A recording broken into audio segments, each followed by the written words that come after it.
My name is Tom Coza, and I'm the exterior design manager on the Chevrolet Malibu, the all-new Chevrolet Malibu. The Montana division in Bozeman, Montana makes all the acoustic guitars, all the big hollow body acoustic guitars that you see.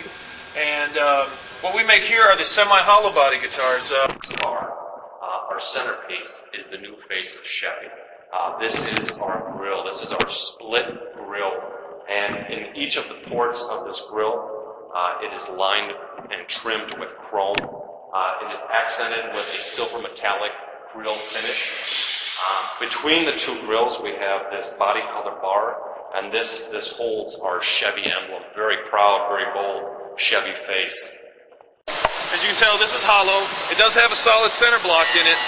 And the big difference is that when you're making a solid body guitar, you can just take a big chunk of wood, put it on a CNC, and it cuts a guitar shape out of it. But every time we make one of these guitars, we've got to build a house.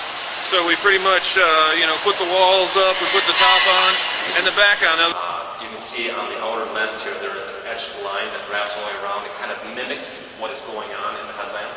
You move down to the housing, and there's some stippling going on, again, adding to the texture and layering effect. You move to the low beam here, and you can see there's a green, Coke bottle green tinted ring that is accenting that can, and it's glowing with the low beam on. From there, we come all the way down to the bulb shield, which you can see with the light on here, there is a small Chevy badge that is punched into that bulb shield. So nothing has been untouched in this car. We thought about everything, all the way down to the bulb shield. I think this is kind of a small detail that you probably wouldn't see when you first walk around the car. But maybe as you own it, as you're washing the car, you would see this detail and go, it's just kind of a neat little feel that designers were thinking about, all this extra detail in the car. This channel, which we placed in the outside rim, is for binding. We're going to take a vinyl strip of binding, and we're gonna place it inside this channel. It's not just for aesthetic reasons, but it's also to protect the corner in case you're bumping into something. That protects and strengthens the corners of the guitar. It wraps up, these lines wrap up to the IP and then into the door. Again, there's a lot of drama and emotion to these lines. So this is not just a dead interior, it's very expressive. Ways of doing this, but everything at this facility is handmade, and everything is done according to the historical process of making guitars. The way Gibson's been doing it for 100 years, that's the way we still do it. What he's going to do is he glues this piece of vinyl into place, and he begins to wrap it with this canvas wrapping.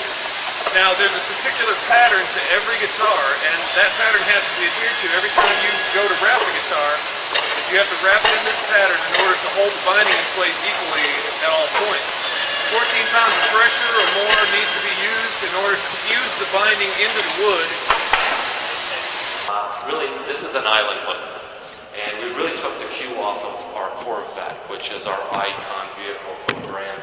And an island hood, or some of us call it a captured hood or a trapped hood, it's very difficult to manufacture. And Gary and his team really enabled this to happen, because we had to reorganize, repackage some of the components underneath to be able to fit under these fenders, because the hood has got to be a little bit tighter as it wraps towards the front. And really, it sets up from the rear of the car, basically down the windshield, into the front. It's this one shape, and it really comes down and presents this grille beautifully. And it also allows for a very clean fender, and really allows the reflections to puddle up very nicely as it wraps down into the flares. To make sure every note on the entire guitar sings. So you get what we have is our favorite song here at Gibson. The song that you guys are about to hear, we hear about anywhere from 40 to 60 times a day. And here it goes. This is the Gibson song.